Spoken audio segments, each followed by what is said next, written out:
There are now Strong Opinion Sports sweatshirts for sale. Oh yeah, by the way, there's also now a permanent Strong Opinion Sports store.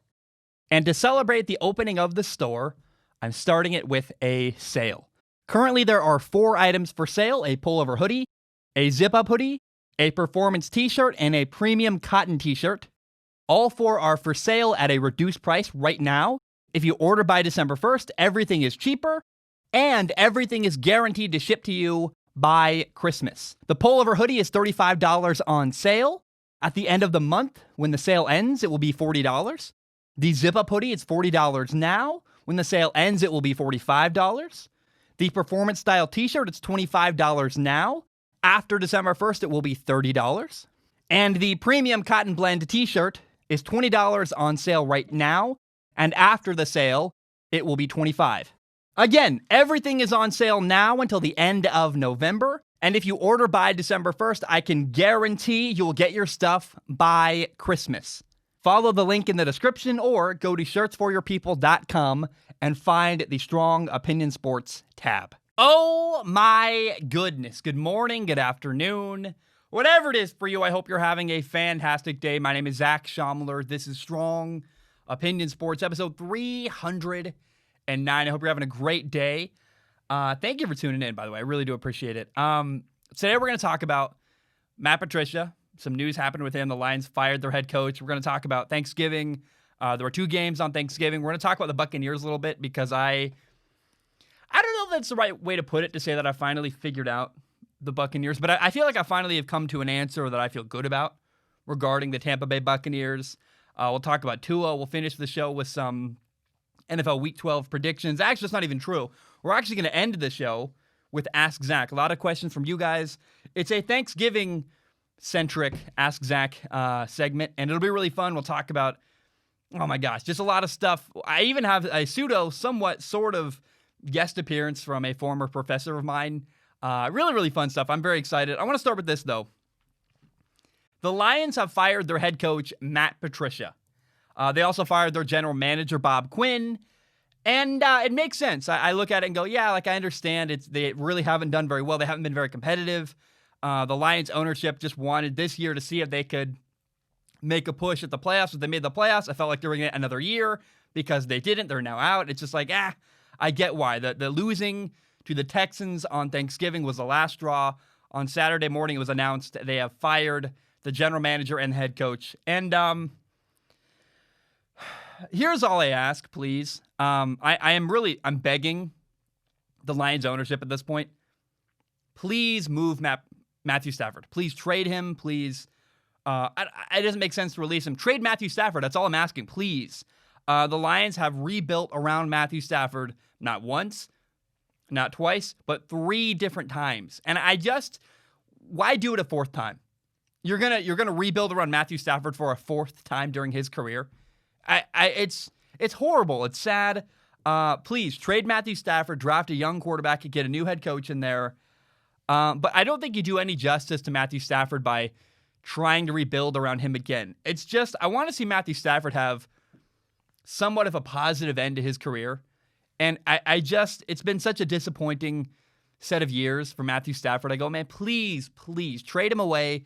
Get him in a different situation. You've tried it so many different times to build around him, to bring new coaches in, and I just don't see why.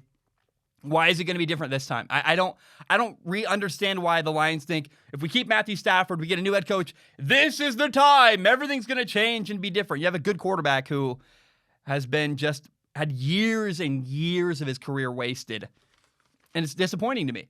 Now, the number one reason why Matt Patricia failed as the head coach of the Lions was he was inauthentic. He wasn't himself. He tried to be something, rather tried to be someone that he wasn't. I remember he came from New England. He was a understudy under Bill Belichick. In fact, he was Bill Belichick's defensive coordinator. The problem is he tried to copy Bill Belichick. He was not doing his own thing. He didn't have the resume to get away with pretending to be Bill Belichick, because Bill Belichick's style only works for one person, Bill Belichick. He's got a cold demeanor. He's very harsh. His style, his personality only works if you have won a lot in the past and can prove it. I think Bill Belichick's kind of a unique thing. You can't duplicate and copy Bill Belichick. It doesn't work. It's never worked. We've seen lots of people leave New England, try to be a head coach, and fail because they tried to do it Bill's way, and it didn't work. Now, there is another New England protege who is working in the NFL. In fact, he even did the same role Matt Patricia did in New England. He replaced Matt Patricia. Brian Flores, after Matt Patricia left, he was once the defensive coordinator in New England. After he left, Brian Flores stepped in for a couple years. He was the defensive coordinator in New England. And now Brian Flores left New England. He's in Miami as the head coach. And why is he working where Matt Patricia, another understudy under Bill Belichick, did not work? Why? Because Brian Flores took the lessons he learned from Bill Belichick. Hey, Bill Belichick's a genius. A lot of good stuff you can learn from that guy about life, about football, about everything, I'm sure. He's very, very intelligent. But he took the lessons he learned, Brian Flores did, and put his own twist on them. He put his own spin on them. Matt Patricia tried too hard to be an exact copy of Bill Belichick, where Brian Flores said, I'm going to take the lessons and do my own thing, and people respond to that. People respond to authenticity. They do not respond to inauthenticity. And when Matt Patricia was cold to players and was not personable, it didn't work. People didn't like him. He lost games, and he got fired, and that is why Matt Patricia got fired. Instead of doing his own thing, taking the lessons he learned, putting his own spin on it, being original, he tried too hard to almost identically copy Bill Belichick, and it didn't work, and that's why Matt Patricia was fired by the Lions. Okay, I don't know that this is the right way to put it, but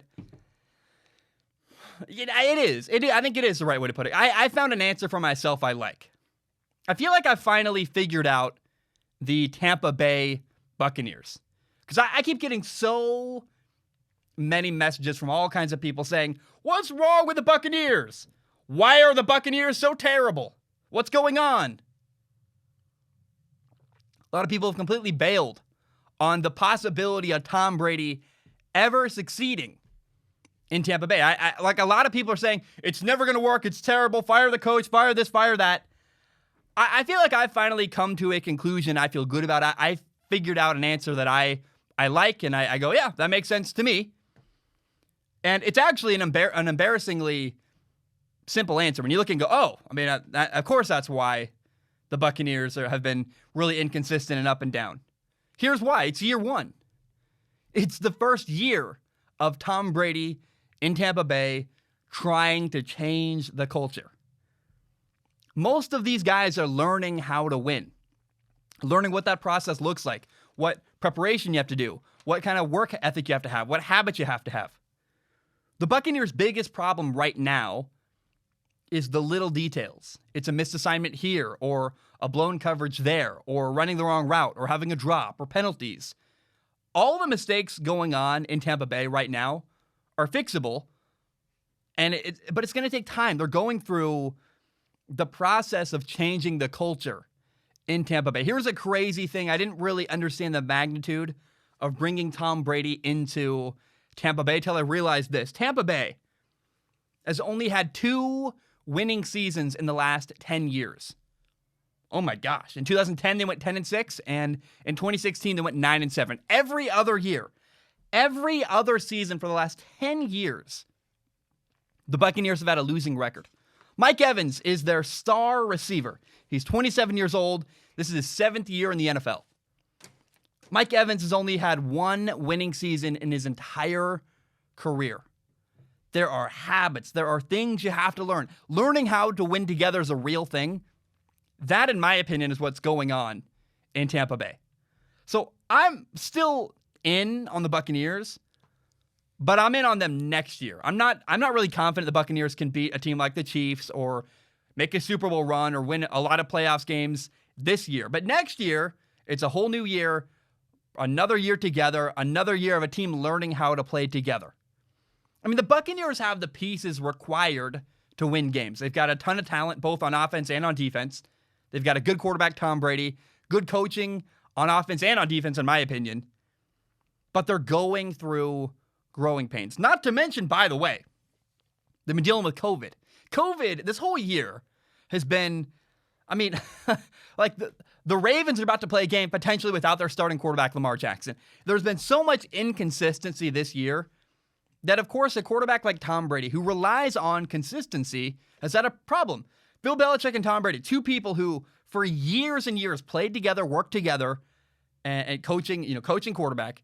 They were together for years. They became dependent on reliability and consistency. COVID-19, this has made it the most unpredictable, unreliable year of all time. It's crazy how many things in and out and players available, not available, practice, no practice. It's insane. And so that, in my opinion, they're learning how to win. They're dealing with COVID. It's only year one. That is why, in my opinion, it feels like the Buccaneers have been underachieving. They're 7-4. They're probably 7-5 after losing to the Buccaneers. But they're still learning how to win together. By the way, if it goes wrong, if things do not work out in Tampa Bay, here's, in my opinion, why it might not work out. Here's what gives me pause in Tampa Bay. When I look at Tampa and I go, that's the one thing that I still go, is it going to work? Is it not? It's coaching quarterback. Do Bruce Arians and Tom Brady fit together? First of all, Tom Brady has been throwing some questionable interceptions where I go, Tom, is that your best decision? Is that your best read? Is that really your best as a quarterback? And I'm sure, how about maybe less strong? How about maybe Bill Belichick, or I can't even, the coach and the quarterback, they're forever linked to my head. Maybe Bruce Arians, the head coach of the Tampa Bay Buccaneers, looks at Tom Brady and some of the mistakes he's made this year and goes, maybe he goes, what? You're supposed to be Tom Brady. You're making that boneheaded throw? How can that be? Maybe Bruce Arians is a bit disappointed with Tom Brady. I don't think so, because day-to-day in practice, I'm sure he's pushing people. And Bruce Arians sees Tom Brady every single day, not just on Sunday. And so I think Bruce Arians is probably completely satisfied with Tom Brady, because it's not just how he plays on Sunday. It's the leadership behind the scenes, in the film room, at practice, all that stuff. But here's another factor.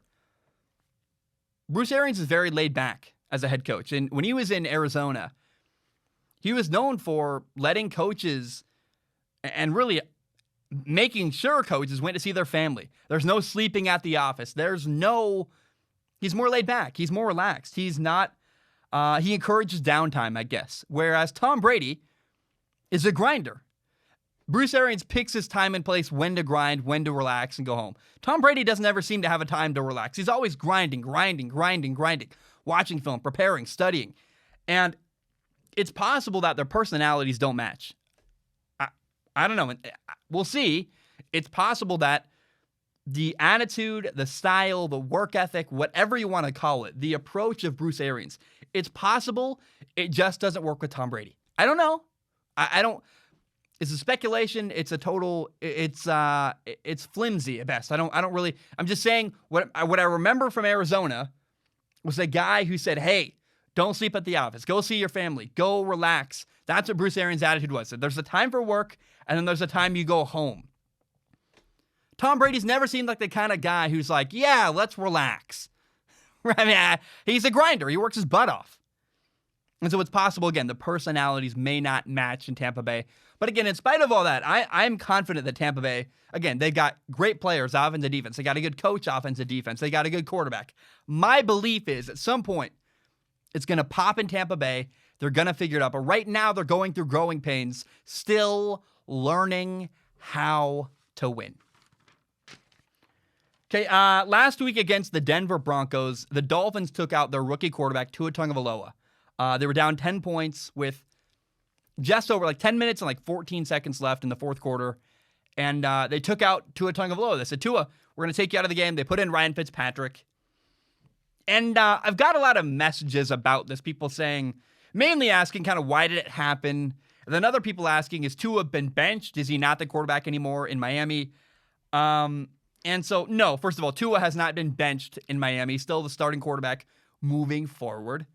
But watching the game, I was actually under the impression that, I walked away from this moment going, man, Miami deserves a lot of credit for what they did, because it felt like they did it to protect Tua. They took Tua out of the game to protect him. And I actually loved the move, because I thought it took guts to take out your young rookie quarterback, put in a veteran, because the perception from the outside is, oh no, You're benching your rookie quarterback? Oh my gosh. That's why it took guts, in my opinion, because of the optics of it. But it was the right move. And here's why I think Miami deserves credit. Tua had been sacked 6 times. We just saw Joe Burrow get hurt. He's getting hit a ton all year. Finally, Joe Burrow couldn't handle anymore, shredded his knee all up. And with the context of Joe Burrow getting injured, a quarterback getting hit a ton, and then also remembering, oh yeah, Tua got hurt in college against Mississippi State where he dislocated his right or left, one of his legs, was just dislocated. His hip was dislocated, which is terrifying. And when you have a young rookie quarterback, pressure getting home all day, they're getting a bunch of sacks. At times, Tua was holding onto the ball too long. I don't see what would have been productive with leaving Tua in the game. You're down 10 points, 10 minutes left. Your quarterback's getting the tar beat out of him. He's having a bad day. He's getting beat up. You have to protect your young rookie quarterback sometimes. I'm glad they did. They took him out of the game. That's what the Dolphins did. Credit to them. I actually walked away from that going, man, Miami is not going to get a lot of credit for this move, but they deserve credit because they're protecting their young quarterback, their best asset. That's what you have to do. If you have an incredible franchise quarterback, protect him at all costs, even if you have to make a move a little bit outside the box. Remember, the Dolphins play the Jets next week. Tua is questionable. I don't know whether he's going to play or not. He had a thumb injury in practice. We'll see. I think Tua does play. But wouldn't you rather, if you're coming off a bad game, what better team to play in the entire NFL than the New York Jets? If you had a bad game last week and you need to reset and have a better game this week, the one team I would most want to play in the entire NFL is the New York Jets. That's who the Dolphins play this week. I feel very good. I'm totally fine and relaxed about Tua. Okay, the Ravens and the Steelers. Oh, boy. So they were supposed to play on Thanksgiving. Then COVID outbreaks happened, and the game got moved to Monday. Then more COVID happened. More positive tests came to light. And the game is now scheduled for not Monday and not Thursday, but now Tuesday. And I am begging the NFL, please move this game. Please do not let the Steelers play the Ravens on Tuesday. I know it's silly. Why would you ask that? Currently, as it stands, the Ravens are going to be playing not only with a bunch of their players out with COVID and all kinds of stuff. I mean, the COVID protocols mean that the Ravens are going to be basically playing with a bunch of guys off the street when they play the Pittsburgh Steelers on Tuesday. They're also not going to have their starting quarterback, Lamar Jackson. Now, the Steelers have some players on the COVID reserve list as well, but the Ravens have been hit very, very hard. And what's sad is this was going to be a really great game. And so I would rather play it later when both teams can have all their players. It's going to be a real interesting matchup because nobody wants to watch backups. I don't want to watch the Steelers decimate a practice squad group of guys for the Ravens. And you can't cancel or forfeit the game because financially, what do you do? I mean, it's really confusing financially because you need the revenue, but also how do you pay people that didn't play in a game? What do you do there? What happens to game checks? Who gets money? Who doesn't? And people want the Ravens to forfeit because they had a bunch of guys who are they're most decimated by COVID in this game. They also had somebody who appeared to really heavily break protocols. But again, I don't think you can forfeit. It's just you need the game to be played for revenue, for how to distribute the revenue, and then also you need the revenue from the game. The NFL, you don't want to miss out on one of the games worth of revenue. It doesn't make any sense. So my proposal, my thought is let's add not 1, but 2 weeks to the NFL season because you need 1 for this game. And then also, why not just add an extra week, a buffer, in case other stuff goes wrong? It can't hurt to leave your options open in case more COVID happens and more things go wrong. Remember, winter's coming, quite literally. COVID's supposed to get worse when you're inside during the cold. And I think the NFL should play it safe here. Add another week, move the game. I also, again, I am pleading people. I don't want to watch the Steelers play a really bad, banged up Ravens. It was going to be a good game. The Ravens are interesting. The Steelers are undefeated. Please, I want a good game here. I don't want an easy win by the Steelers. It's not fun to watch.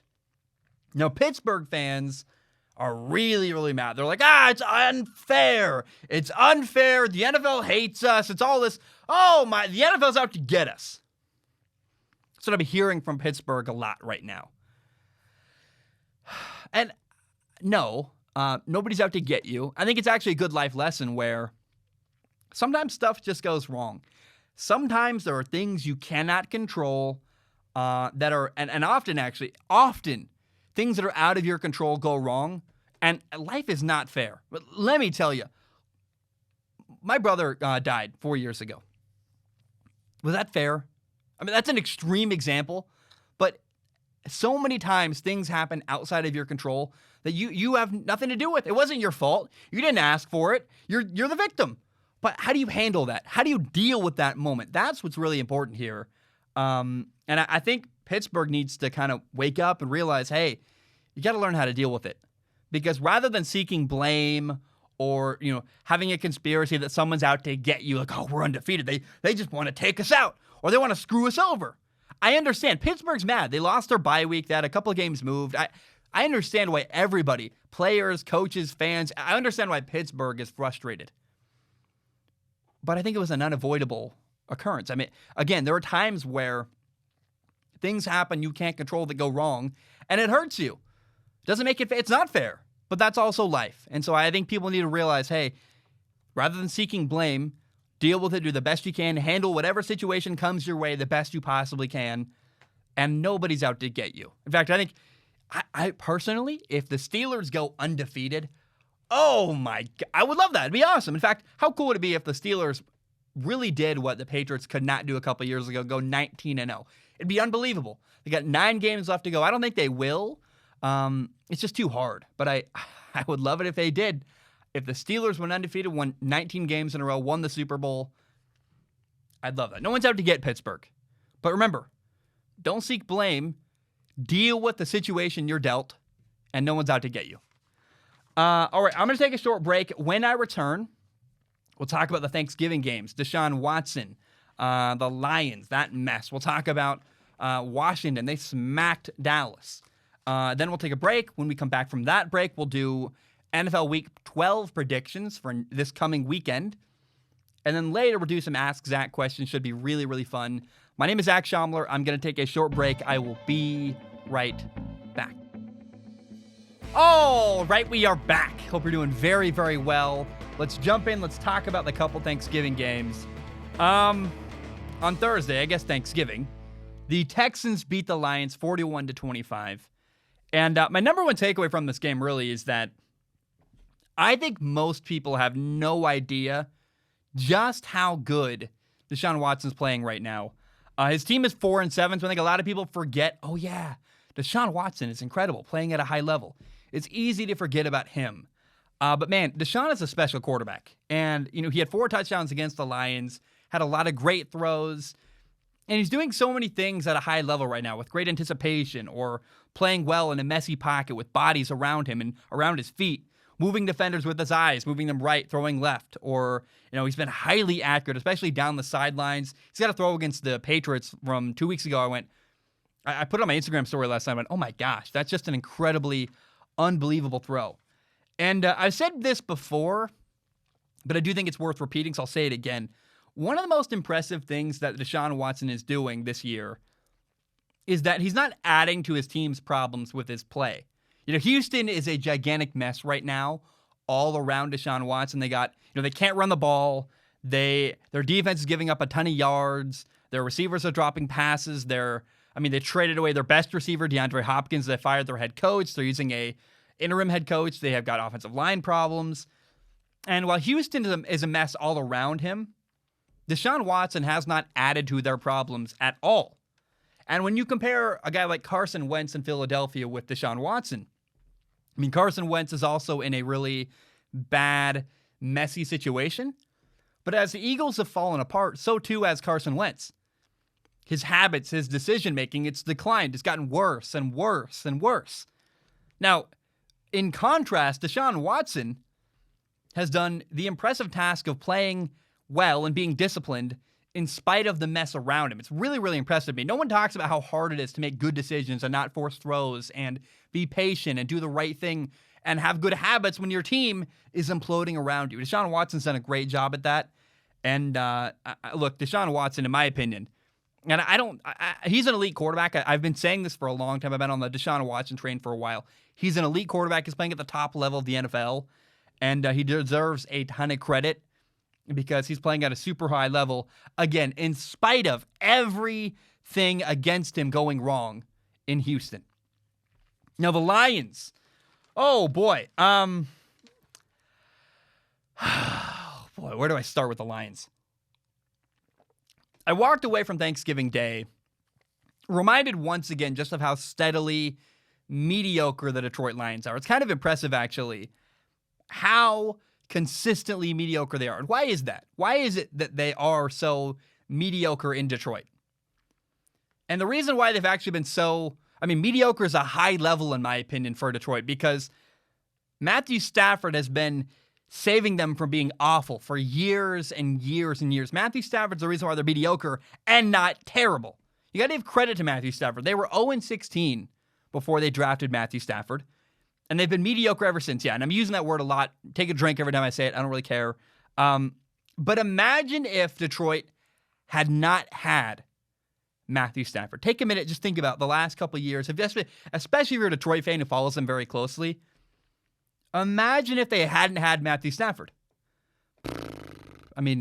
Matthew Stafford's career makes me very, very sad because it's just a bunch of, it's a shame. It's been wasted. It's a bunch of talent. Matthew Stafford's talent has been wasted in Detroit. And this is why I tell people, I say this all the time on Instagram DMs, on my Instagram story, on the show, in face-to-face conversations, all the time I tell people, you want to work for a good company. Work for a company that's well-run. Because, man, honestly, and look, this is another thing you can learn from the NFL. In the NFL, you do not want to be a number one overall pick. You're set up for failure. You have to overcome the fact that you were a number one overall pick. People go, woo, number one overall pick. No, that road's very hard. I wouldn't wish that on anybody. I would rather, personally, go play for a good team. Have help. Have good teammates. Have a good coach. Wouldn't you want that? And Matthew Stafford, for most of his career, has not had any of those things. And being a number one overall pick, you so rarely have a good career. I already feel bad for Trevor Lawrence. He's going to probably go to the Jets. And, God, it's a tough journey ahead for Trevor Lawrence after being drafted number one overall. Now, here's another thing. Matthew Stafford's only been to the playoffs 3 times in his entire career. And actually, I walk away from that going, he's been to the playoffs 3 times? That's kind of impressive. He really got them to the playoffs, not once, not twice, but 3 times. Now, they lost every single time, but it's still rather impressive in my opinion. Now, it is sad, too, that when he finally got a decent coach, in my opinion, Jim Caldwell, the Lions were in a hurry to fire him. I don't know why. I've never understood Jim Caldwell being fired from Detroit, but it was like they shot themselves. They got a good coach, and they fired him. They let him walk away. I'm like, what are you doing, Detroit? I've never understood Detroit. Right as they were making progress, Jim Caldwell got canned because they didn't make the playoffs that year. What kind of stupid? Do you not realize who you are? You have no self-awareness to understand you're the Lions, and you should be grateful for any kind of good coach that comes your way. And it makes me think, all this stuff makes me think of Joe Burrow, where Matthew Stafford has kind of laid out the blueprint to how Joe Burrow's career is going to go, where he's likely going to have a massive underachievement in his career, where it's going to be a result of the bad organization around him. Massive underachievement because of all the problems around him. It sounds like Matthew Stafford, and it also sounds like the future for Joe Burrow. I don't like that, but that's the reality. It makes me very, very sad that anybody who has to work for bad ownership and for a poorly run organization, feel bad for them. Now, if you can control it, which some people have control, avoid it at all costs. Fight tooth and nail. Fight very, very hard to not work for a crappy organization, because crappy organizations give you crappy results most of the time. And look, no matter what, do you want a harder road? I would rather work for a good company with good co-workers and good people around me. And I've never understood people that say, well, isn't there something to being a hero and going to be number one overall pick? No, there's not. You're just making your life more difficult. I'd rather win, succeed, enjoy my life, have a good coach. I just, anything you can do to get ahead and make your life easier, do it. Because, oh my gosh, I just have never understood people that go work for bad companies or for bad teams or take a bad coaching job. Unless it's your only option, literally there's no other option, go find a better option. Go find a better team, a better organization, a better company, whatever it is. Do not work for a crappy organization. I've never understood it, and it makes very little sense to me. Now, again, clarify. If you can avoid it. If you can avoid it, don't do it. Okay, also during this game, by the way, on Thanksgiving, J.J. Watt tipped a pass to himself. I guess really, he just grabbed the pass out of the air, got an interception, took it for a pick six. Makes me wonder watching J.J. Watt. Does J.J. Watt practice that? Does J.J. Watt, put a jugs machine up like 10 feet in the air about the, 9, whatever it is, where the height of a quarterback's arm releasing the ball? Does he stand like 5 feet away from that same jugs machine and just jump and grab passes out of the air? Does he practice that? I wonder. Because J.J. Watt is so good at tipping the ball at the line of scrimmage or grabbing interceptions or tipping it to himself and catching an interception. I just walked away from that game going, man, J.J. Watt does that all the time. Is that something he practices? He must, right? Because he's so good at tipping balls and grabbing interceptions at the line of scrimmage. Okay. The second game on Thanksgiving, Washington beat the Cowboys 41-16. And the first half of this game was actually competitive and interesting. Washington was only up 17-13 at halftime. And boy, did that change quite quickly. Now, both in the first half and the second half, Dallas just gave 2 free touchdowns to Washington. Drove me nuts watching. In the first half, Dallas went for it on 4th and 1 from their own 34-yard line. And I was watching going, that's weird. I don't understand that. So Dallas got stopped on 4th and 1. They also had a 15-yard penalty, so that gave Washington the ball 1st and 10 at the 19-yard line going in. Ridiculous. And it led to a touchdown. It gave the Washington team a 17-10 lead. I just went, that's stupid. It's a bad coaching decision. You handed the other team points and great field position. Now, I don't understand why why the Cowboys, why Dallas in this game. Why did Dallas insist on going for it repeatedly on 4th down? I'll never understand, especially deep in their own territory. Like, what are you doing? It was baffling to me. Now, the second mistake was even worse. It was a 4th and 10. 4th and 10, not 4th and 1. 10 yards to go to get the first down. The Cowboys were on their own 24-yard line. I'm not a Cowboys fan. I don't give a single anything about the Cowboys. I don't care. And I watched going, I hate the Cowboys. I have frustration. I have anger. I can only imagine how a Cowboys fan from Dallas or who really roots that team every week, I can't imagine how they feel watching this game. Where they're losing 20-16. They're down 4 points, 12 minutes left in the fourth quarter, 4th and 10 on their own 24-yard line, deep in their own territory, and they run a fake punt. They tried to run like an end around, got stuffed. They lost 1 yard on the play. It gave Washington 1st and 10 at the 23-yard line going in, set up on the very next play. Antonio Gibson ran for a long touchdown, 23 yards. Another moment where I'm like, what are you doing? What is happening? Just a bad coaching decision. I'm like, what? Who is making these decisions in Dallas? I don't understand. Dallas handed Washington 2 touchdowns with bad coaching decisions. And I watched this game not once, but twice, which is, I don't know why I did that, but I did. I was watching during Thanksgiving at my best friend's house, and I was like half watching, so I felt guilty. I'm like, I got to rewatch this game to really get the gist of it, understand what happened. And, I rewatched it on Black Friday with detailed notes.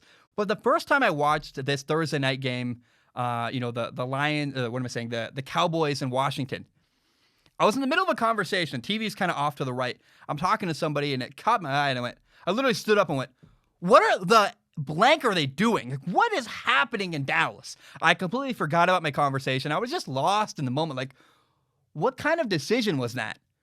And the fact that it happened not once, but I rewatched and thought it happened again a second time earlier in the game, I went, oh my, it's terrible. What's happening in Dallas, it's bad coaching decisions over and over and over again. I just don't understand. Dallas found a way to beat the Vikings. I would say it's because the Vikings had too many turnovers to win that game. The coaching in Dallas is bothering me. It's not good. Not to mention Ezekiel Elliott had another fumble. He's now had 5 lost fumbles this year. That's the most he's ever had in a season by a lot.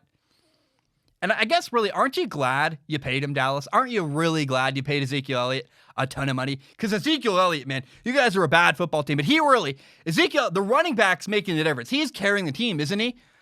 Oh, he's not? Oh, you paid him a ton of money and he's bad? That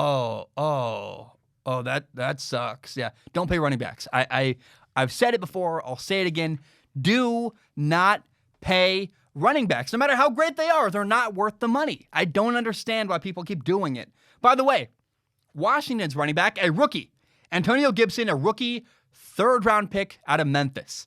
He had 20 carries for 115 yards and 3 touchdowns. Oh, the guy who's paid like nothing because he's a rookie, who makes compare the salary of Ezekiel Elliott to Antonio Gibson. I don't know the number. I don't really care. It's a rookie contract against a inflated contract, to say the least. Antonio Gibson had a way better day, and I get Dallas' defense is terrible against the run, but my points be getting proven over and over and over again. Do not pay a running back after their rookie contract. Go draft another guy. Get him in the second, third. I wouldn't draft a first-round running back. They're good in the second or third round as well.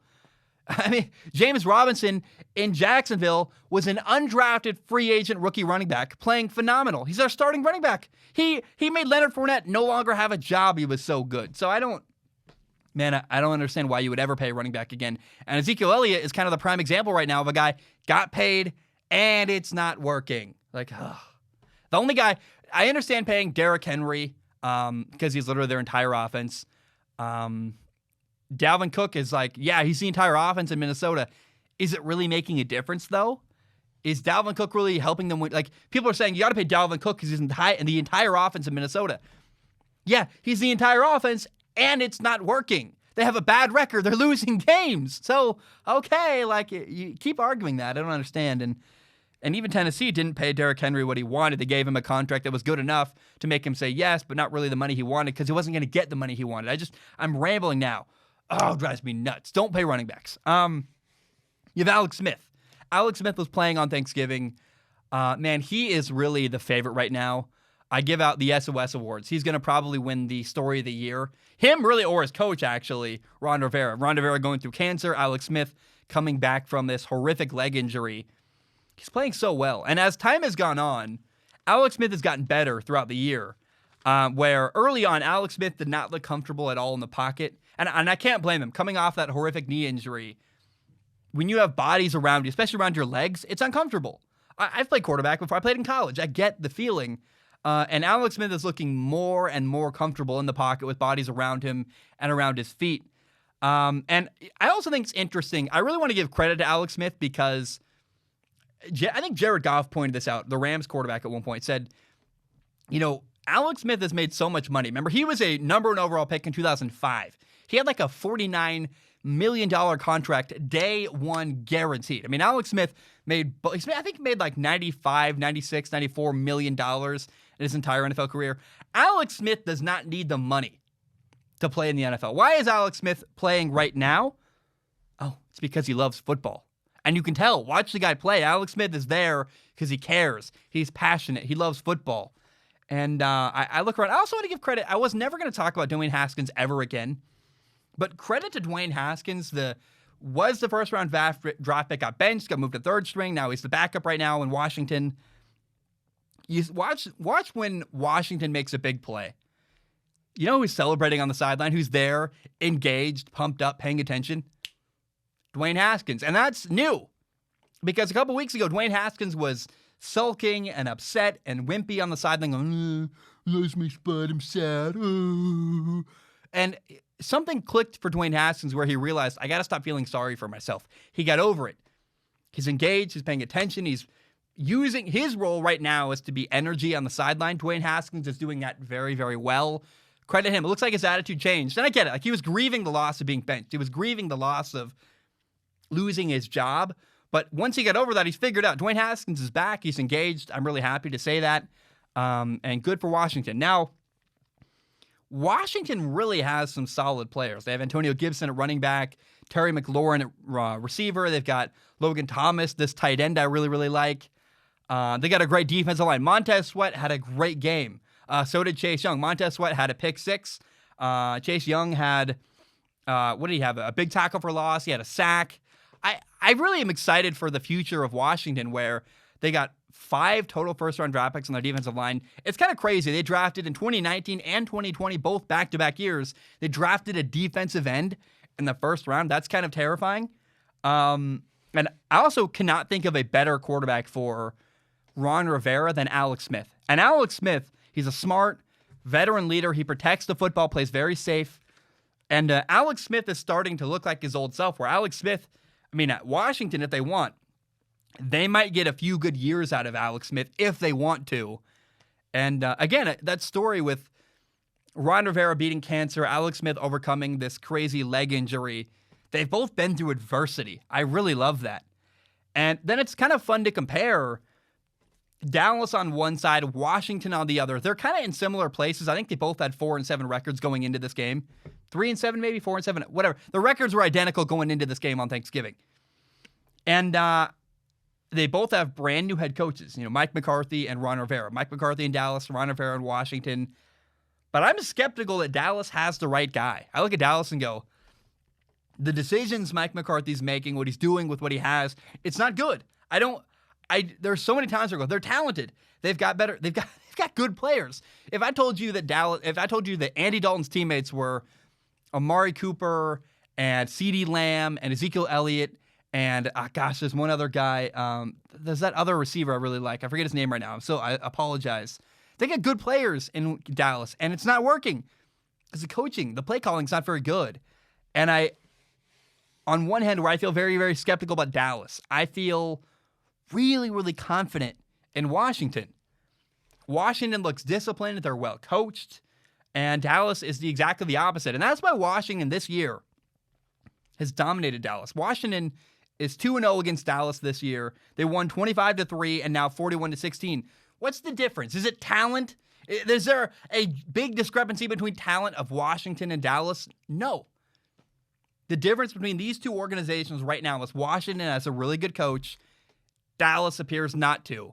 Coaching makes a massive difference. In fact, I would say that Dallas really has a more talented roster than Washington, but Washington, they're using their pieces very, very well. They're working hard. The guys are in the right spot. They're not having missed assignments. They look disciplined and well coached, and that is why Washington has dominated Dallas this year in 2020. All right, guys, I'm going to take a short break. When I return, we'll do some Week 12 NFL predictions. Then we'll do Ask Zach to end the show. My name is Zach Schaumler. I'm going to take a short break. I will be right back. All right, we are back. Hope you're doing very, very well. Let's dive in. NFL Week 12 is here.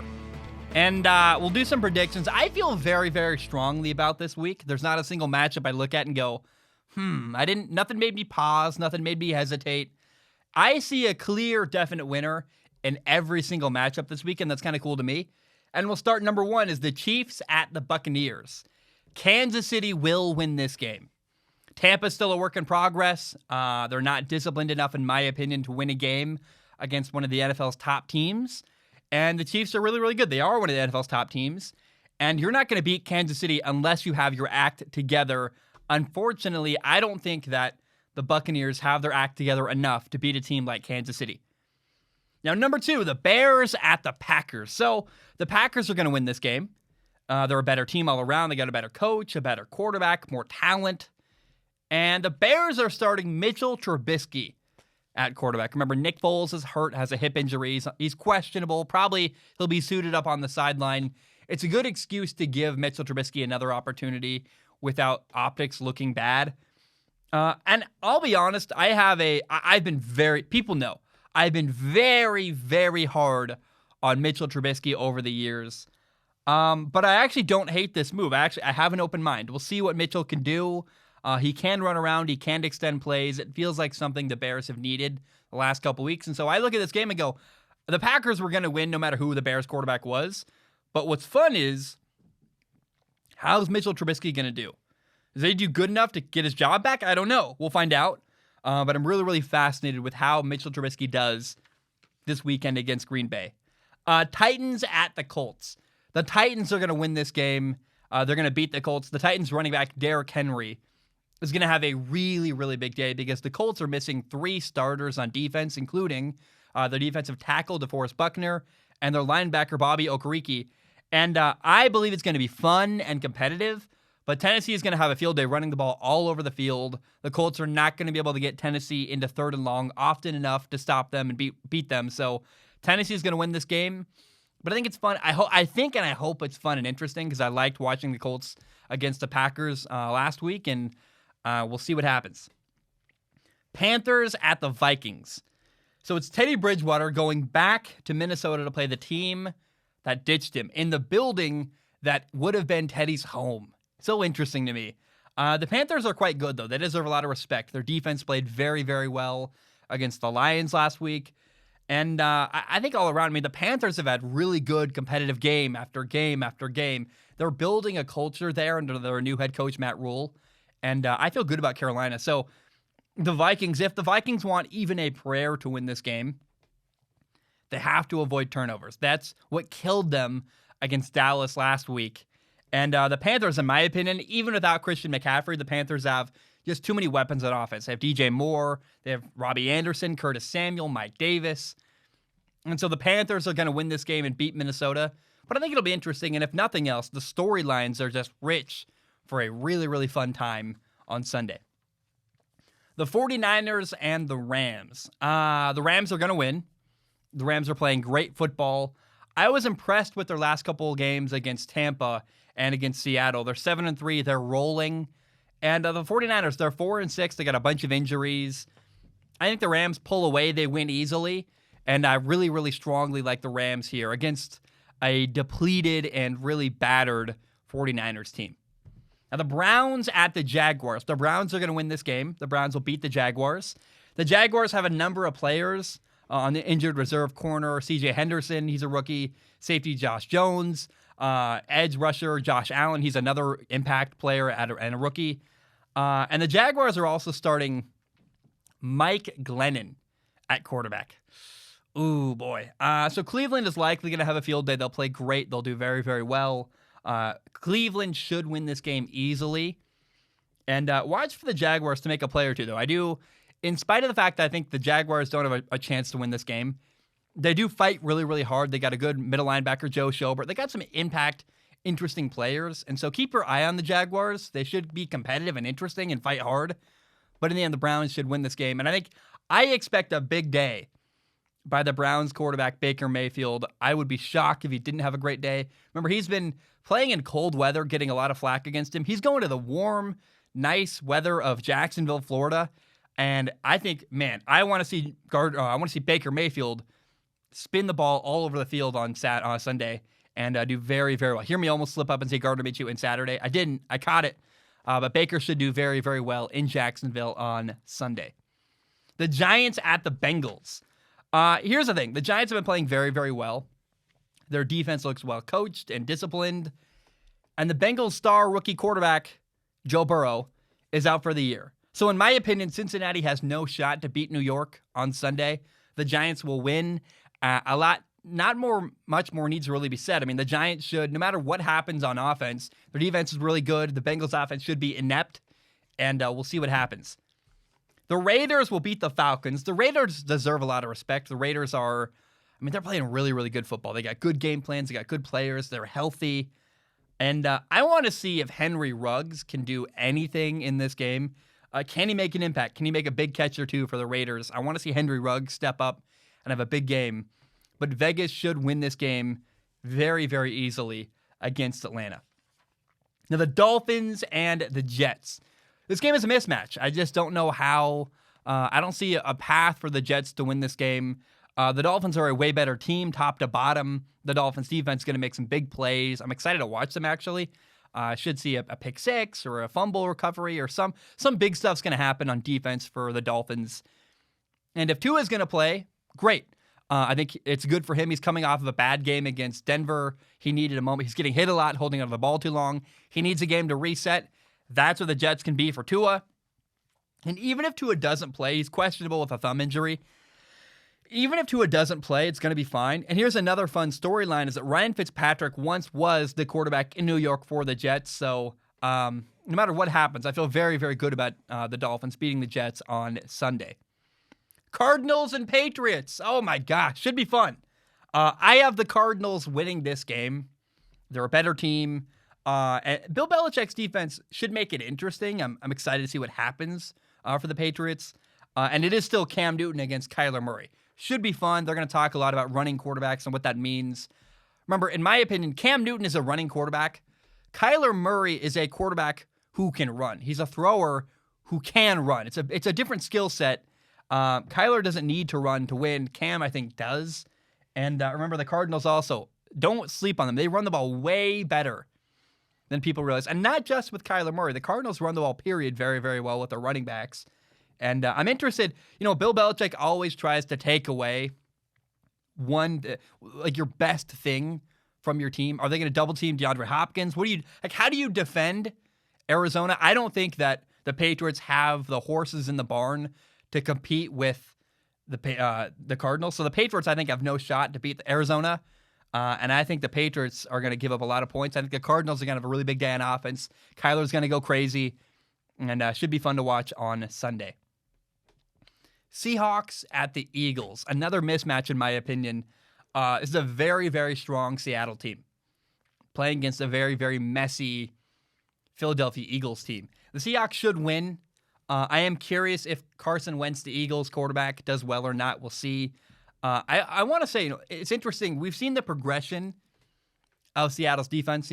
They played on Thursday against Arizona. I guess 2 Thursdays ago now. And they had the defense for Seattle had probably the best game of the year for them against the Cardinals. And so I think we're going to see the continuation of the progression for Seattle's defense. Should be interesting, but Seattle should win this game pretty easily against Philadelphia. I mean, let me take that back. It's never true. The Seattle Seahawks never make anything easy, but they should beat Philadelphia on Sunday. The Chargers and the Bills. This could be the game of the week. Keep your eye on this game. I have the Bills winning because they're a better team, and the Chargers always find a way to lose games and give away the ball and do all kinds of crazy stuff. I don't have a lot of confidence in the Chargers as an organization, but Justin Herbert versus Josh Allen should be a fun matchup, and so I've got the Bills winning, but Bills-Chargers should be really, really fun and really, really interesting. Saints at Broncos. I believe the Saints win, but only because of their I guess not only, but definitely because of I feel good about the Saints' defense here. The Saints' defense has been playing lights out, really good football. They shut down Tom Brady. They shut down Matt Ryan. And it's hard to believe that a young quarterback like Drew Lock is going to be the guy that, really has a lot of success against New Orleans defense. I'd be shocked if that happened. I'm also curious to see how Taysom Hill, the backup for the Saints, who is now been pushed ahead to a starting role because of Drew Brees' injury. How does Taysom Hill do? The Broncos defense, they've got a really good head coach, Vic Fangio, who's the defensive coordinator in Denver and also the head coach. He's a really good defensive mind. And so I want to see how he does and what he comes up with against Taysom Hill. So still, the Saints are going to beat the Broncos on Sunday. Remember, English is hard. How to screw up there. I don't mind. I leave them in. They're fun. The Ravens at the Steelers. Now, this game has been moved now, not once, but twice due to COVID, where, gosh, on Thursday it was supposed to happen. Then it was supposed to happen on Monday. COVID keeps moving things. Now this game is going to happen on Tuesday, apparently. And I think the NFL is going to leave this game. It's going to happen no matter what because the NFL doesn't want to concede anything. They don't want to move games. They don't want to have games be forfeited. And so if the game happens, the Steelers are going to win because the Ravens are basically playing with a bunch of practice squad players. Lamar Jackson, their quarterback, has COVID. So the Steelers should beat the Ravens if this game happens. But I really want the NFL to add an extra week to the regular season. I want a good game. I don't want to watch this game between the Steelers starters and the Ravens practice squad. That's not interesting. That's not fun. You also can't forfeit because of the financial ramifications. So, again, I want to see this game moved. It's not going to be moved, in my opinion, though. I think the NFL is very stubborn. They don't want to move a game if they don't have to. They don't want to miss a game. I guess they have like a perfect record so far. Like we've kept everything good so far and contained. And the NFL does not want to move a game to the end of the year if they don't have to. So if the Steelers can play this game and say, look, The Ravens, they lost because of COVID, and part of this year is you got to beat COVID. The Ravens did not. So I am asking them, please, to move the game to week 18, have an extra week in the regular season. They're not going to do that. And so if the game does happen, the Steelers are going to win on Tuesday. All right, I'm going to take a short break. When I return, we'll do some Ask Zach questions. Should be really, really fun. My name is Zach Schomler. We'll do a Thanksgiving-themed Ask Zach. My name is Zach Schomler. I will be right back. All right, we are back. Hope you're doing very, very well. It is time for a Thanksgiving-themed Ask Zach. In case you don't know how it works, you go to patreon.com/Zach Schomler. You give $1 a month. You can give more if you want to. Please do. It literally helps pay my rent. But $1 a month gives you access to submit questions on Patreon. Now, if you submit a question, I do not guarantee to read it on the show. My only guarantee is to look at every single question with my eyeballs. I pick the top couple, try to read them every single show. And I also want to say just thank you so much. I really appreciate your guys' support. It means a lot to me. And I'm excited. I had something else I wanted to say, but I don't remember it. And if I do, I'll bring it back around. There's something else I wanted to say there, but I totally forgot. I love doing it. I appreciate your guys' questions, comments, concerns, thoughts, or ideas. And I love hearing from you guys, the audience of the show. It's really fun for me. So Jason writes in, he says, what's your favorite Thanksgiving dish? For me, and this will be a short answer, really, it's the ham, it's the mashed potatoes, some gravy on top. I just mix them all together. Ham is way better than turkey, by the way, in my opinion. My best friend's mom, I go to their Thanksgiving every single year. My family's kind of broken and messy, and so I kind of adopted myself into their family. Every single holiday I go there.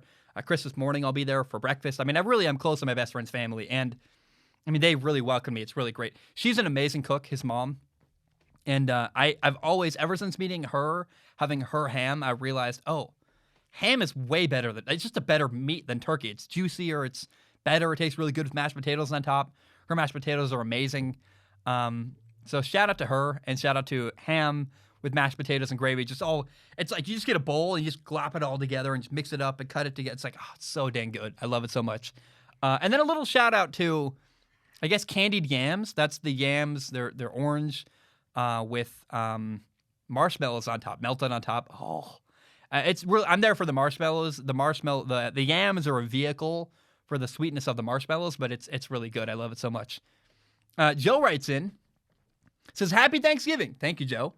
Now we're over the halfway point, so which rookie has disappointed you the most so far this year?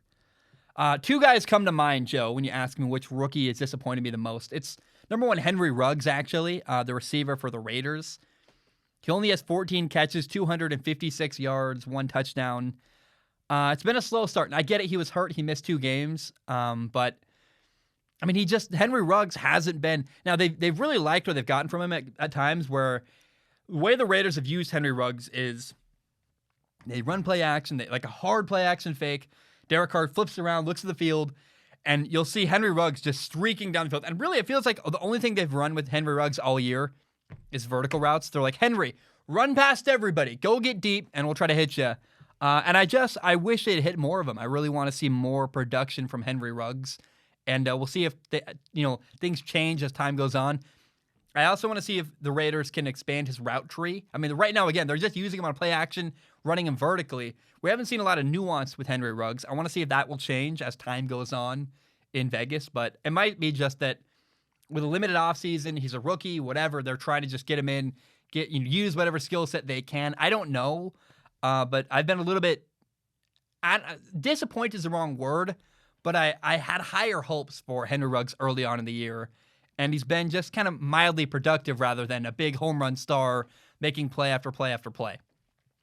Now, another guy that comes to mind is Andrew Thomas, the Giants left tackle.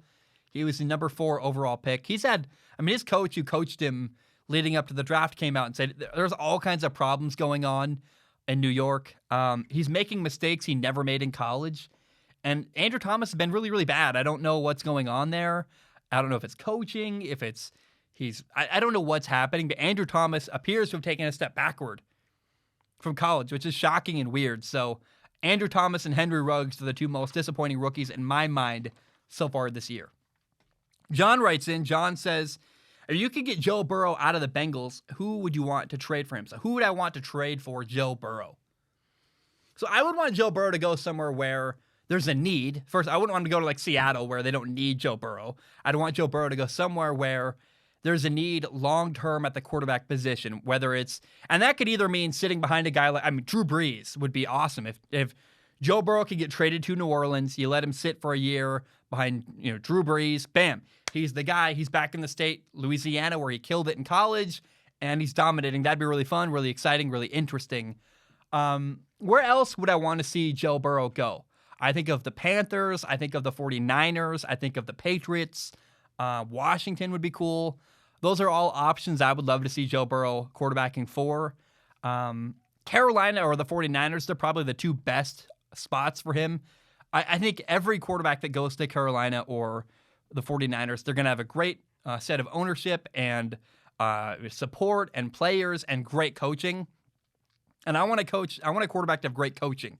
Kyle Shanahan, Joe Brady, Matt Rule, those guys are going to take care of quarterbacks. I'd love to see, like my dream scenario, Joe Burrow gets traded to Carolina or the 49ers and just kills it and it's dominating. The Patriots would be good too. But even in my dream hypothetical, I don't know why the Bengals would trade Joe Burrow to the Patriots, another AFC team where they would play him in the playoffs. It makes no sense. They wouldn't do that. And Washington, I love Ron Rivera. And in Washington, Joe Burrow would have hope of winning. But I also hate the owner, Dan Snyder. And so even in my wildest dreams, I would still want to protect Joe Burrow from Daniel Snyder, the owner of the Washington team. And so I just, stay away from that. Sterling writes in, I love Sterling's question. He goes, would a turkey make a good football? He said, it's not very aerodynamic and it is pretty slippery, but it could be playable. Thoughts? It was worth reading simply because it's funny to me. Just the image of playing football with a turkey. And I'm imagining an uncooked turkey, like the raw one. You take the wrapping off and it's just this raw turkey. You're like, let's play football. And I just imagine first of all, try to throw a turkey. How far can a human being, because you can't do it with one arm like a football or a baseball. You'd have to underarm chuck it, maybe kind of like a rugby ball actually. So trying to throw a turkey would be quite interesting. And there's no accuracy there. Right 80, set hot. And you're you're looking around and you're like, oh, I'm going to throw a slant. You hucks it like a bowling ball. That's not effective at all. So you're not throwing the ball very much with a turkey if you're having a turkey as a football, which is a weird hypothetical anyway, but whatever. And then just imagine, what if the turkey, you have all kinds of existential problems. What if the turkey, you're playing football, you're running with the ball, and a guy tries to rip the ball out of your hands, and part of the turkey rips off. So I'm stuck there. I try to tackle you. I'm holding a turkey leg. You're holding the rest of the turkey. Who has the ball? Is it a fumble? Do we both have the ball? I don't know how that works. It's quite interesting to me. So the ramifications of having a turkey that you're using to play football with is quite stupid, but also quite fun to think about. So I had a good time with that. Sterling, thank you for the question. Quite interesting for me. Caleb writes in, says, I wish you and your family a happy Thanksgiving, Zach. The holidays are now in full swing, and with that comes holiday music. What songs will be on your playlist, and when do you think is the best time to begin playing holiday music? For me, it's to start after Thanksgiving dinner. Music. I personally love Michael Bublé. That Christmas album's awesome. It's just fun. It's a good arrangement. It feels like jazz. It's pleasant in the background. I'm never going to listen to it full blast. Like John Bellion, I listen with my headphones intently. It's the only thing I listen to. I'm never going to listen to Michael Bublé Christmas like that. It's just kind of background noise. But nonetheless, it is fun. And I actually bought one of my girlfriend one of those, my girlfriend Elizabeth, I bought her one of those Bose speakers that kind of looks like a long pill, kind of just shaped like a long, kind of almost like a football actually. You throw it pretty far actually if you wanted to. It was 50% off at Costco, and I bought her one of those. And first of all, it's great, it's loud, it's awesome, and I wanted it for her so she could play Christmas music as soon as possible, because she loves that stuff. And so, will I ever pick the Christmas music? No way. I got her a setup so she could play her own Christmas music that makes her happy. So really, if you want to ask her that question. I don't know. If I had my choice, I'd play Michael Bublé Christmas music, but I don't I'm never anywhere other than my office anyway. Like that's in the kitchen. I'm in the office. I never even interact with the music area or anything else other than this office room. So I don't know. I just it's my any story or anything I had to say about Christmas music. Caleb, you got it all out of me. I got nothing left to say. Michael Bublé Christmas music. It's kind of weird. Like Jingle Bells is kind of weird because it's like, hey, ladies. I'm like, I'm not a lady, but I do like this song. Like it's kind of, I don't know, but it works. I really like the dashing through the halls. Like the Michael Bublé twang works for me. I like it. Naomi writes in, he or she. I'm gonna say we have a woman writing in. I like the thought of that. Makes me feel good. Like, oh, we got a wide audience with a full spectrum of genders represented. That's a can of worms I'm not going to dive into. Naomi writes and says, Happy Thanksgiving. I am very grateful for this podcast. It certainly made 2020 more bearable. What is your favorite Thanksgiving or Christmas tradition? What has been your favorite NFL game you watched so far this year? Favorite tradition? Probably just honestly, I kind of hate presents. Like I'm getting better at them, especially now that I have like my own like career and a little bit of money to spend. Like I'm getting better gifts probably than I've ever gotten before. But presents are a pain in the butt. I've been buying presents since February because I was like, I have to, if I don't pay extreme attention and take detailed notes, like anytime I hear anybody mention anything, I'm like, ooh, better write it down, buy it for them like later. So presents are hard. I kind of hate that. I like just getting together with the family. I love, again, I've been kind of adopted into my best friend's family. I lived with them actually for a while after my brother died when I was in college. And actually I did a lot of the film analysis videos I did them in their basement actually. Like you can see that there was a set behind me at one point with like a brown thing and a lamp and like a film spool. That was in their basement. I'm really close with their family. That's my favorite tradition is going to hang out with them and their extended family and be a part of the family vibe. Makes me feel really good. Now, what's my favorite game so far of the NFL season? I had a hard time with this one, actually. I came up with a couple noteworthy ones. But, so I guess Tua versus Justin Herbert was really fun. I enjoyed that game. I also predicted it exactly as it went. The Browns-Bengals had a really good game. The Battle of Ohio was really fun. Joe Burrow, Baker Mayfield, some interesting stuff happening there. The Bills-Cardinals was amazing. The Hail Murray, that long throw to end the game. Great catch by DeAndre Hopkins was awesome. But I think if I had to pick my favorite game of the year so far in 2020, to me, it's the Raiders beating Kansas City. I mean, I was beating on that drum for a while saying this could happen, this could happen, this could happen. Here's how it would happen. And as I was watching that game, I took so many notes.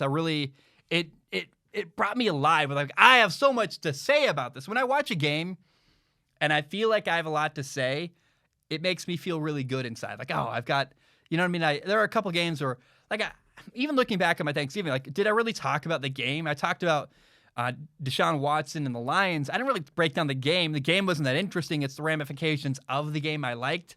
That game, I was like, I have so much to say about what happened in this game.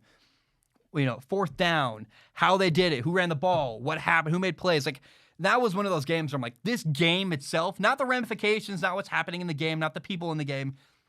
What happened, all 60 minutes of the game were interesting, and it wasn't the outside factors, it was what happened on the field. So the Raiders, Kansas City was my favorite game of the year, probably by far. People think I hate Kansas City. I don't care. In fact, I also get accused of being a Patriots fan. If anything, you could say I'm a Bill Belichick fan. But if Bill Belichick left the Patriots tomorrow, I wouldn't care about the Patriots at all. I care about Bill Belichick. And so anytime people accuse me of rooting for a team, you're wrong. I root for people, not organizations. I don't care about the organization. I care about the person running it or the person playing quarterback or the receiver or the running back or the coach. I care about people, not about organizations, if that makes any sense at all. Another question we have today is from Darcy. This will be fun. Actually, no, I think we have another one first. Zach. Another Zach writes in. Zach says, Happy Thanksgiving. Would you ever do a film analysis of Tim Tebow? And Zach spells it with an H. I don't have an H in my name. We're not the same person. Yeah, I would do a film analysis of Tim Tebow. I'm planning one. That's all I'm going to say. we'll have fun with that down the road. We'll talk about Tim Tebow at some point during the offseason. Darcy writes in, says, "Hi, Zach. Love the show. SOS is my absolute favorite podcast. What are some of your favorite NFL podcasts to listen to?" I don't listen to any other sports podcasts at all. I don't even listen to mine really. I mean, I listen to I edit it, so I hear it a lot I write it, and I heavily like I already know what I say during the show because I'm the one doing the show, so I don't need to listen to my show, and I don't need to justify why I don't listen to my show. Like, oh, that makes sense. There are two podcasts I listen to. I guess really three because I do listen to Joe Rogan. I mean, doesn't everybody at some point listen to a random Joe Rogan podcast? I mean, there are just guest occasion where I go. I mean, I like Joe Rogan. Not all his guests are interesting, but I pick and choose the good guests and I listen to the good guests when I want to, or when I have a long drive or a walk. Or I mean, I don't have a lot of time to listen to podcasts either, which is another problem in my life. I'm not doing a lot of stuff. Most of the time, I'm just sitting here in the office watching football, taking notes. I mean, that's 90% of my life. It feels like. I mean, I don't do a lot of stuff other than that. The two podcasts I listen to. Like when I do laundry or I'm cleaning, I've pet mice, so I clean their cage, and I listen to this show. I listen to Sacred Symbols, which is a video game podcast done by a guy named Colin Moriarty, who I adore. I love Colin. He's an introvert. He's a nerd. I think actually we're probably very similar as human beings, and I really appreciate his kind of curmudgeon nature towards the world. And then I also listen to another show that Colin does called Knockback, which is a retro and nostalgia podcast. So I avoid all other sports media. I don't listen to sports media. I read articles because that's how I get my news. Is I'll read like for example, this morning Matt Patricia got fired. I read the article breaking the news. But I react to news. I don't want to hear other people's opinions. I want to share my opinion. And it's kind of by avoiding other voices in the sports media, it's really helped me find my own voice. Like, who am I as a person? What do I have to say? Forget that opinion or that opinion. And I just care. There's so many things going on in the world. I don't worry about anybody else other than what I have to say. And it's really helped me as a creator.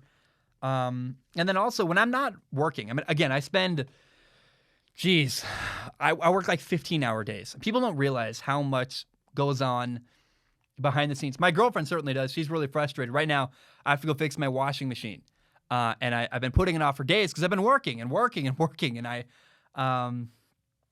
work all the time. And I love my job. But I also, when I'm not working, I don't want to listen to more sports. Does that make sense? Like, I sit at my desk all day. I'm like, I don't want to hear anybody else talk about sports. I want to hear about video games or movies or random stuff about the woods with Joe Rogan.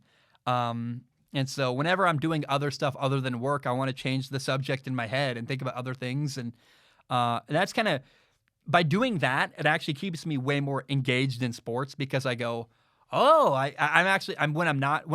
guess distance away from the thing you do all the time helps you remember why you love it. That distance occasion when I take a day off or or take a couple hours and I'm away from sports and listen to video game podcasts or playing a game or going for a walk. I mean, that time away from sports helps keep me alive and keep my love for it going.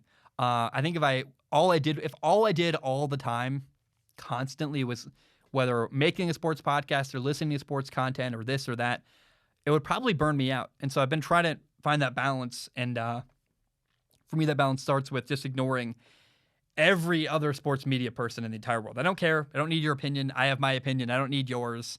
And there's something to be said for listening to other people and they have a good idea. And I try to do that if I get messages from people. But I feel like I'm pretty insular from the rest of the sports media world. I mean, I have a lot of friends that are athletes. We'll put it this way. A lot of my friends in the sports world are people playing the game or coaching the game or working as a scout or working in a front office. But I'm not really friends with people in the media. I feel like when it comes to just strictly the media, I'm an outsider. I mean, big shows occasionally ask me to be on. I usually say no. And I just don't really want to. I don't need to work with other people in the sports media. I'm happy doing my own thing. And I see someday a show where I have guests on that are athletes. But even my friends that are athletes, I don't really want to have them on the show because I think they can only hurt themselves. I mean, I don't see if you're a great player doing well, what's the benefit? For the most part, I go unless you're a high pro, like if you're the top of the top, you can get away with saying whatever you want. Most people can't, and I don't really want to have people on to say gotcha questions and try to corner them or whatever. I don't know. I'm happy doing my own thing, and that's my whole take on all. I'm rambling now, but Darcy, thank you for the question. The next question is from Colin. Colin is my, and this actually reminds me, I owe Colin a favor. He asked me for a favor, and I owe it to him because I like him. He's awesome. If you play Division III football, please send me a message. I want to hear from you and hear. DM me on Instagram. Start the message with, I play Division III football. Then get in touch with me. We'll talk behind the scenes. I need your feedback on football for the sake of Colin. Colin writes in, and Colin, by the way, he was my, we'll explain Colin in a minute. Colin writes in, says, 4 questions. Number 1, what's your favorite Thanksgiving dish? I already answered that one. Number 2, favorite college class. Number 3, I'm currently watching my go-to movie when I'm feeling a bit down. What's your go-to movie that helps pick you up? Number 4, what's one thing that separates a good offensive lineman from an average offensive lineman? As a Seahawks fan, I've seen good and bad O-line play, and I know good versus bad O-line play when I see it, but I couldn't specifically tell you why it's better or worse. How much is footwork part of the elite O-line play? Strength, technique, communication, love the pod. So Colin, he would say he was my TA in college. I always considered Colin a professor. I think he is a professor now. In fact, he is definitely a professor now. He's awesome. One of my favorite people. He taught one of my classes occasionally. I took a sports media class. Colin was the TA. And when my professor was out, he covered the class. And I always loved when Colin did that. In fact, I actually, between you and everybody listening, so the whole world, I hated the professor, the regular professor for that class. I thought that he always called Strong Opinion Sports my stupid blog. Word for word said that to me. And I'm like, you don't respect what I do. Screw you, man. I'm happy with what I do. And it's clearly no longer just a stupid blog. So I hated that guy. He also had this stupid, what do you call it, attendance policy where he'd do these really boring long lectures, then post all the information you needed necessary online. And I realized, why am I going to class? I can skip the class. I can read the stuff online. I aced all his quizzes, and at the end of the day, I had 100%. I killed his class. I was so good in his class, but I failed the attendance part, which I was like, you didn't make it ever. The only reason I ever needed to go to class is because you said I had to, rather than because there was valuable, helpful information in the class. So I just thought he was a bad professor. I thought he was kind of lazy. I thought him and I hated that guy. We just did not work at all. And so anytime Colin filled in, I was so glad to hear Colin on the show on doing the class. It made me so happy. I really loved when I would fill in as professor occasionally. It made me very, very happy. That's a gigantic tangent. Didn't need to say any of that. My favorite class, Colin, unfortunately, my favorite class was not your class. It was actually astronomy. Astronomy is the coolest class I've ever taken. Had a great professor. Didn't need a TA to fill in to make it great. Colin, you made it great. I loved you. But I mean, astronomy is such an interesting topic. I love that so much. And astronomy. It's my favorite class I've ever taken in college, in anything. That or AP Environmental Science, my senior year of high school, are the 2 classes, college or high school, that I loved them so much. Favorite pick-me-up movie? Star Trek, 2009 Star Trek with Chris Pine as Captain Kirk. It's my favorite movie of all time. I'm starting a movie podcast in February, and that's one of the movies I got to cover first, is why I love that movie and break down specifically. I mean, I've watched it. I'm not kidding or exaggerating. I literally one time in college watched it 3 times in one day because I was taking notes and so into it. And I kept just frivolously taking notes, trying to understand why I loved it so much. And so, amazing movie. That's my pick-me-up movie. It's 2009 Star Trek. Also, if you need to pick me up, listen to the Formula One music. Da da da da da da da da da da da da da. Like the F1 music. Look it up on YouTube. It's, oh my God, it's phenomenal. That'll pick you up in a heartbeat. Now, Colin, what about great offensive line play? So to be a good offensive lineman, you need, yes, good footwork and good technique. Yes. But also half the battle is being smart. Half the battle is having, good enough communication to understand and know your assignment. People don't understand what goes on behind the scenes on an offensive line. Usually you call it a middle linebacker, which kind of sets the count from the rest. once you know your count point, you count out from the middle often, or it's a zone. I'm not explaining this well at all. I guess the simplest way to put it is that there's a lot of detailed nuance in who has what assignment, knowing when, if a defense stunts, meaning the defensive linemen switch and cross each other, when to switch, when to stay with your guy, zone versus man. You have a lot. It's very complicated, but the key to being a good offensive lineman is you always need to know your assignment. You can be big, you can be fast, you can be physical, but if you don't know your assignment, it doesn't matter. And so communicating your assignment and then knowing it when it's communicated to you is so huge. And there are so many missed assignments on the offensive line. That's the biggest thing. And it makes me wonder, actually, Andrew Thomas is the left tackle for the Giants, really struggling. Is he just struggling with communication and knowing his assignment? Because I bet in college it was like you're one-on-one with this guy every single time. It's possible that in the NFL, he's just got more on his plate than he's ever had before. And so the communication, the mental side of the game. An offensive lineman is very, very smart. They're not just big dudes. They're incredibly intelligent. They have to know their assignment. That's a huge thing nobody talks about. I think nobody really understands about the offensive line. And that is what makes a good offensive lineman. Is they're big, they're fast, whatever. But they also have to be very, very smart to always know their assignment. Thomas writes in, final question of the day. He says, what is your favorite snack?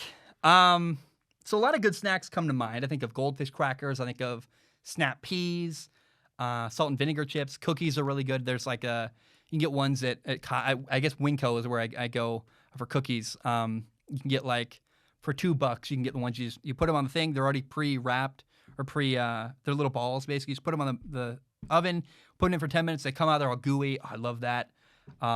Cheese and crackers is an underrated snack. People forget about grapes. They're really, really good. But my personal favorite snack, French fries are good too, by the way. French fries, oh man, love them. They make me fat. Got to stay away from them. My favorite snack right now in the world is Chex Mix. You can get a 2-pound bag for $5 at Costco. And every time I hold up the bag, I look at it this morning to make sure it's actually 2 pounds. It really is. And I feel like I'm scamming.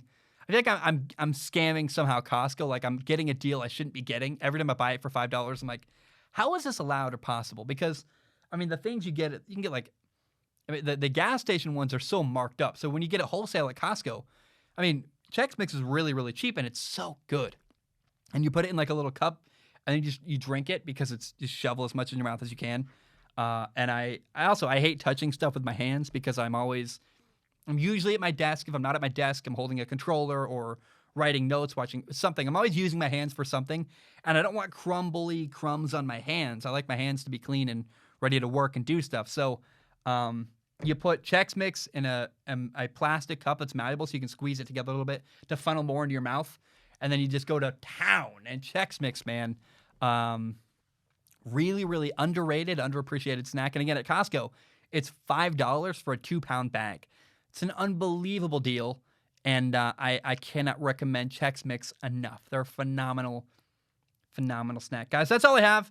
Thank you so very much for tuning in. I love you. My mouth is... I just need to relax. I'm like tired, and my mouth is dead. When you talk it's been an hour and 20-something minutes, my mouth is dead. It's just what happens when you talk this long in a row. Love you guys. I appreciate you. I hope you have a great day. Bam, we are done.